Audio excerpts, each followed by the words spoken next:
This is a weekly digest, a government information agency program that keeps you informed on what the administration has been doing that will create a better environment for citizens. I encourage you to stay tuned. In this week's presentation for the period June 13 to 19, 2015, official test of Hope Canal's Northern Relief Channel successful, Guyana will be moving speedily to ensure it meets its international financial obligations, training centers to be set up to provide opportunities for hinterland youths, rice farmers call on government to step in wake of Petro-Caribbean fund being empty, and workers' rights to be protected. The official test of the Hope Canal Northern Relief Channel has proven successful. The over 10 kilometers canal was tested as the level in the East Enmore Water Conservancy had reached threatening levels. Because of the high water levels in the conservancy accumulated over a number of rain days prior to yesterday, although we were discharging water into the Enmore River, it becomes necessary that an additional option or outlet had to be activated to discharge excess water, because although those gates was going, we still find the levels was going up, and until it reached an alarming rate yesterday at 58.25 GD. So we quickly put a plan in place as a first option to discharge that excess water in the conservancy through the Northern Relief Channel constructed here at Hope Dutch Fort, rather than going the traditional or conventional route as we know through the Lam and Maduni sluices. The entire operation began on June 13 at 0600 hours and was facilitated by workers cutting the EDWC embankment to have water flow into the Northern Relief Channel. Overseeing the exercise was Minister of Agriculture Noel Holder, consultants, ministry officials, contractors, and other National Drainage and Irrigation Authority officials. This whole project was conceptualized to relieve the conservancy by discharging water to the Atlantic Ocean rather than using the Lam and Maduni sluice, because whenever those gates are open, it really causes an upstream exacerbated flood conditions upstream of the Mahik and Maikoni creeks. And as that water gets its way, travel through the Mahik and Maikoni creeks to the Atlantic Ocean, it really creates some downstream flooding and damage to earthen embankments and some homes. As the rainfall continued in the week following the June 13 operation, water was being released into the Atlantic Ocean via the Hope Canal. The Anti-Money Laundering and Countering the Financing of Terrorism Amendment Bill is very critical to Guyana meeting its international financial obligation. As such, the government will be moving with haste to take it to the National Assembly. The government is working on taking the Anti-Money Laundering Bill to the next sitting of the 11th Parliament. According to Minister of Legal Affairs Basil Williams, the legislation will proceed whether or not the political opposition takes up its seats. If the opposition is not in Parliament, obviously it would proceed swiftly. So we are confident that we'll be able to put the bill into the House and pass it through the various stages. This suits them admirably, because you recall that they did nothing since 2000. The very first act was in 2000. Then it was improved in 2009, and the countering the financing of terrorism was added to it. They had, as you know, the world knows, no one was ever investigated, no one was ever charged or anything in relation to this matter, in relation to this regime. And we always felt that they really didn't have the political will to pass it. And so I'm not surprised that they will sit out of Parliament until it is passed. The Minister of Legal Affairs, Basil Williams, recently met with the United States Strategy Affair Brian Hunt and indicated that the bill was completed, since it is based on the draft that the government has prolonged in the Select Committee while it sat in the opposition. We've completed it because, don't forget, it's our draft that we had put forward in the last Select Committee in the last Parliament. And we've added or incorporated some of the recommendations from the ARRG, which is the regional body for the ICRG, which is the coordinating body for the FATF in the Americas region. So we're ready to go. Passage of this internationally required legislation emanating out of the Caribbean Financial Action Task Force, a body that is responsible for monitoring the operations of legislation of this type throughout the Caribbean, is to achieve the effective implementation and compliance with international recommendation on the prevention and control of money laundering and the combating of the financing of terrorism. The benefits of the Economic Partnership Agreement, EPA, signed by 15 CARIFORUM countries, including Guyana, have not been fully exploited, but government has promised that this situation will be changed. Foreign Affairs Minister Carl Gwenage has stated that the situation in Guyana has to change regarding the benefits from the Economic Partnership Agreement, which was signed in October 2008. The trade agreement, which accounts for the second largest amount of trade between the Caribbean region and the EU member states behind the United States of America, accounted for almost 10 billion euros in 2014. Guyana has not yet utilized its full benefits from being a signatory to the trade agreement, whilst the EU has been able to capitalize on the accord, as was initially expected. I find the region's approach to these things sometimes quite bewildering. We have given concessions and we must get the benefits of them. That's the lesson.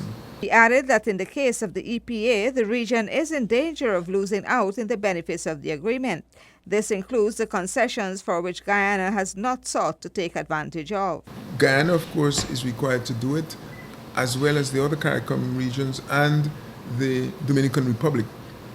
The Dominican Republic, I think, of all the countries, has gone furthest and has been more serious about those efforts. And we need to ensure that we treat with the same, in the same assiduous way, in a sense, our obligations. The EU's trade and development partnership with the Caribbean is over 30 years old.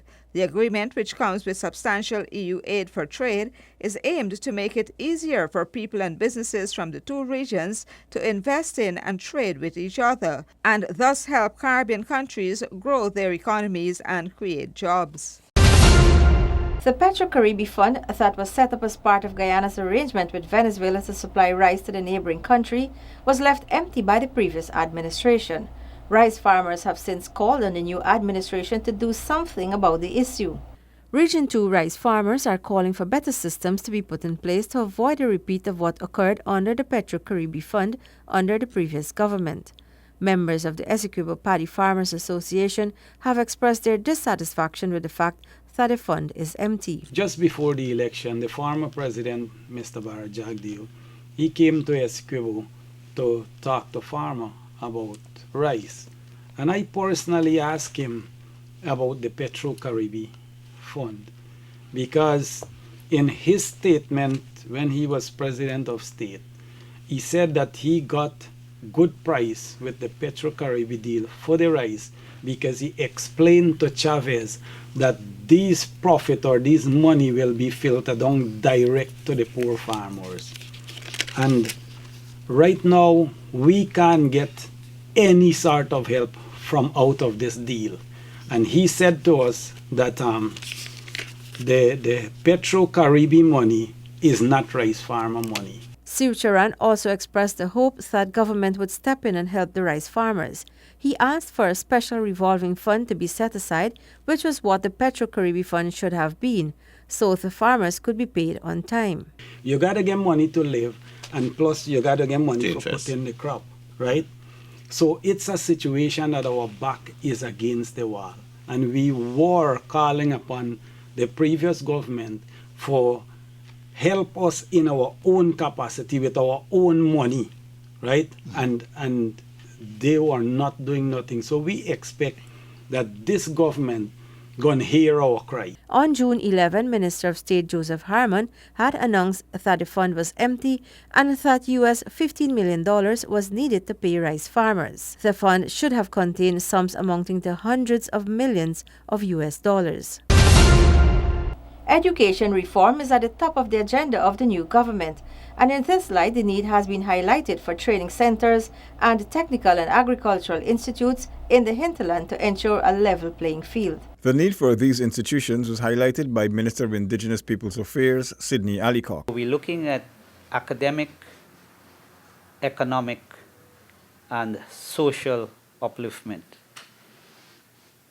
At the moment, we have a number of wonderful equipments like tractor, we have solar systems, solar panels, we have buses, but then when it's broken, we go back to ask for a new one. And here is where education comes in, here is where training comes in. He said these areas of training will become very necessary, especially in light of the fact that ecotourism will be promoted aggressively in the hinterland areas. All these other areas are related. In tourism, we see everything related. Transport to get people food, so you need agricultural people to know what plants to grow. And here is where you need the persons with the ability to cater, having balanced diet or understanding the customer's need, because not meat alone, it's not vegetables alone, it's, so it is about educating and training those persons to help in the economic and social upliftment. Minister Allicock added that youths will be given the opportunity to elevate themselves. He also identified that information communication technology will have to play an important role in the whole part of developing the hinterland and its people.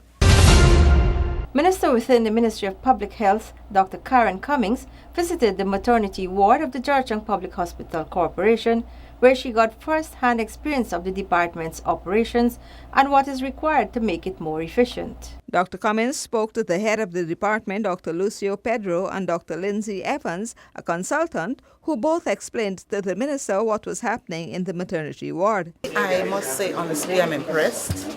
I mean, I don't know what had existed before, but I know we have a multifactorial team here that's hard working. And I know in the past we've had some maternal deaths, which I know the head of department, Dr. Pedro, is trying to correct. Some are systemic errors, but more or less in terms of human resources, they're adequate. We are working together to ensure that we boost the system in terms of the needs, but all in all, I'm very impressed.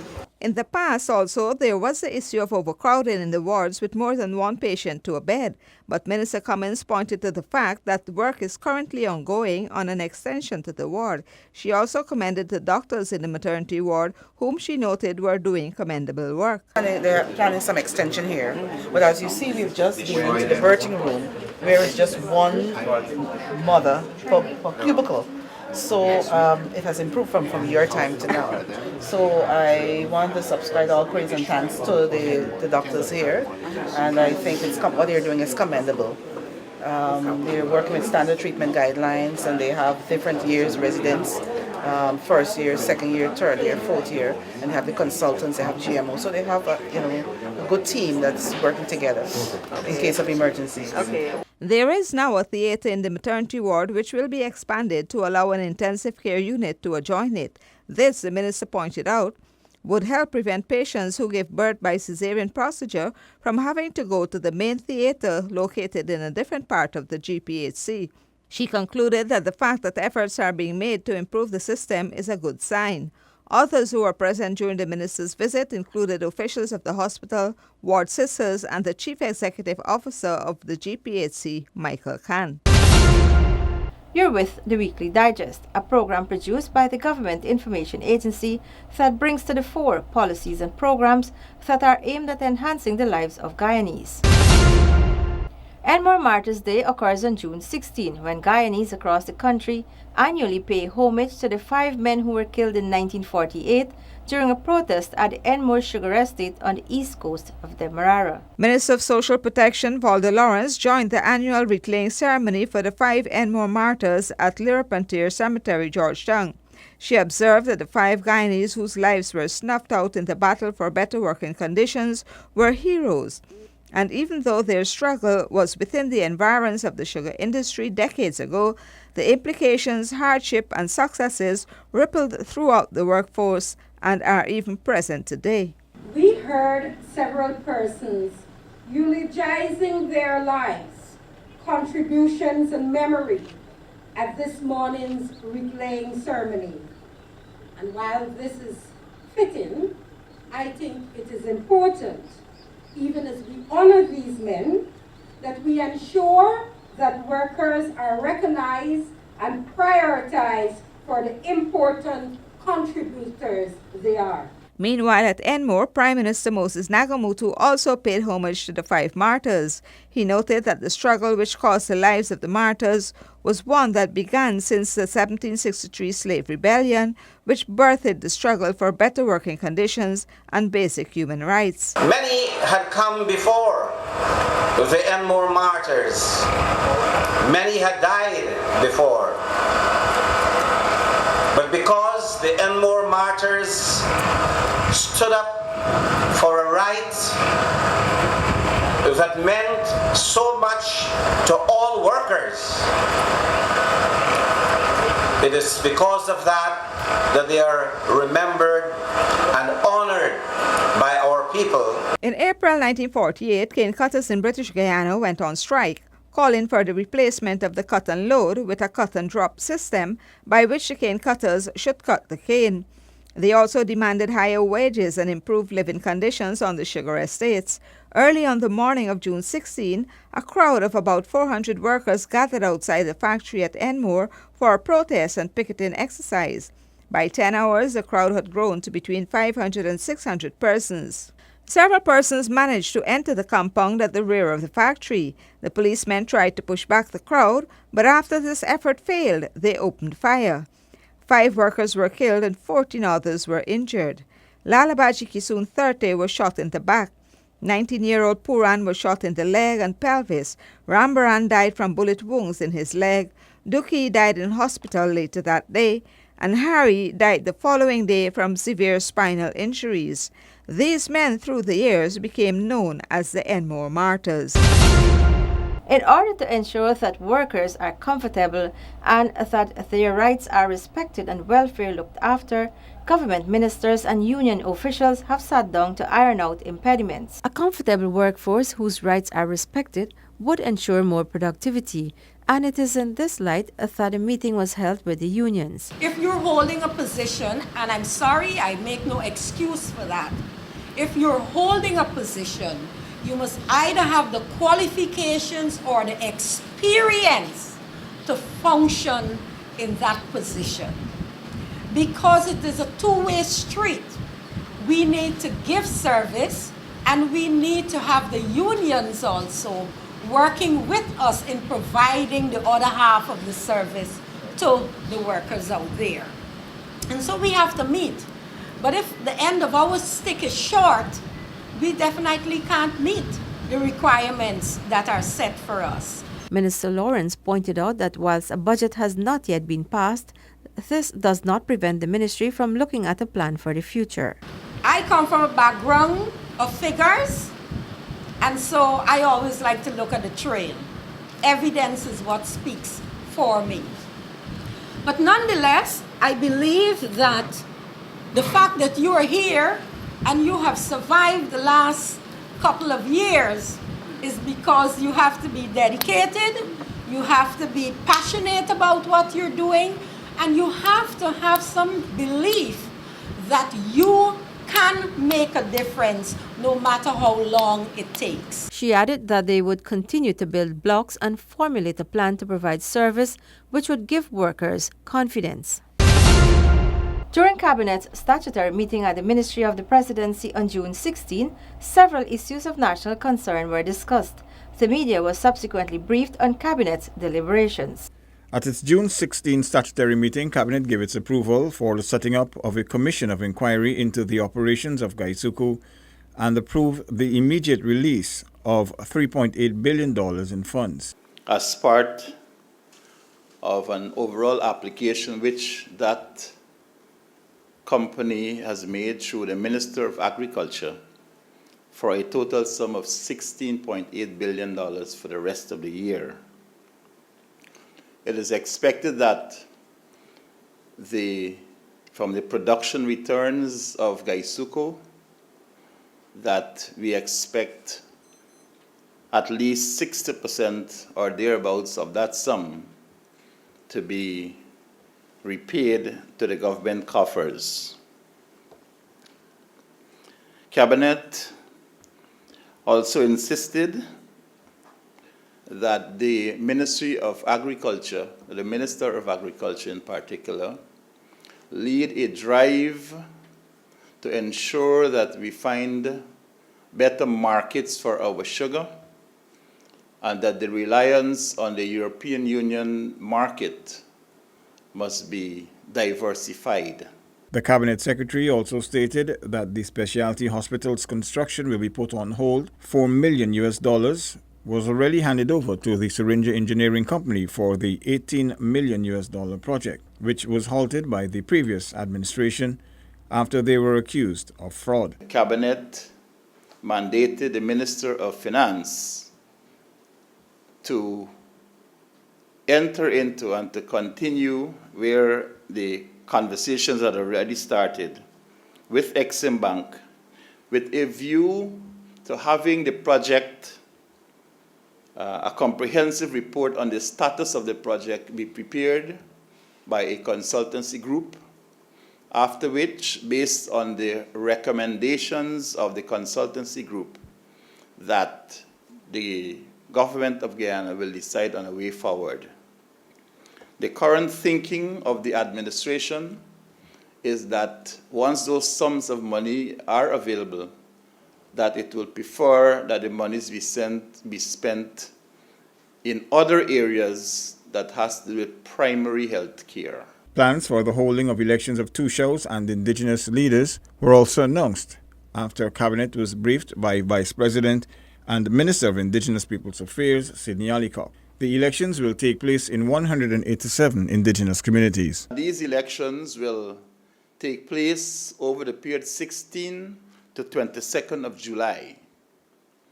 And it all forms part of the government's push for what we call the democratic renewal of these communities. Cabinet advised the Honorable Vice President that as a precondition to the holding of these elections, and based on numerous reports which various ministers of the government had received about the manner in which funds were spent in these indigenous communities, that an audit be done prior to these elections so that the communities can be satisfied that monies were spent in the way they were meant to be spent in their communities. Cabinet also approved the appointment of Jamaican non-resident High Commissioner to Guyana, David Pendergast. The Cabinet also mandated that the Foreign Affairs and Agriculture Ministries begin efforts to facilitate an extension of the Petrie-Caribe deal, which ends in 2015. We have been advised that there are other countries in the South American continent that are pushing to take over that rice market in Venezuela. But we believe that because of the length of time that we have been shipping rice to Venezuela, that the Venezuelan market might have become accustomed to Guyana rice, and therefore we stand a better chance of being able to negotiate a longer-term arrangement. Our Minister of Foreign Affairs has been given this assignment, and Cabinet has been advised that if it is necessary, that other ministers will be engaged in this kind of shuttle diplomacy to ensure that we get the best out of this situation. And with those features, we have come to the end of this edition of Weekly Digest. But before we go, here's a repeat of the highlights. Official test of Hope Canal's Northern Relief Channel successful. Guyana will be moving speedily to ensure it meets its international financial obligations. Training centers to be set up to provide opportunities for hinterland youths. Rice farmers call on government to step in wake of Petro-Caribbean fund being empty, and workers' rights to be protected. Please note that Weekly Digest and other government information can be found on our website www.gina.gov.gy, or you can send us your comments and suggestions at ginagovgy@gmail.com. You can also read our newspaper, The Guyanese, online at theguyanese.gy. Join us again next week as we highlight more of the government's programs and policies that are aimed at enhancing the lives of citizens. I am Shanta Goberdan. Do have a safe week ahead. Goodbye.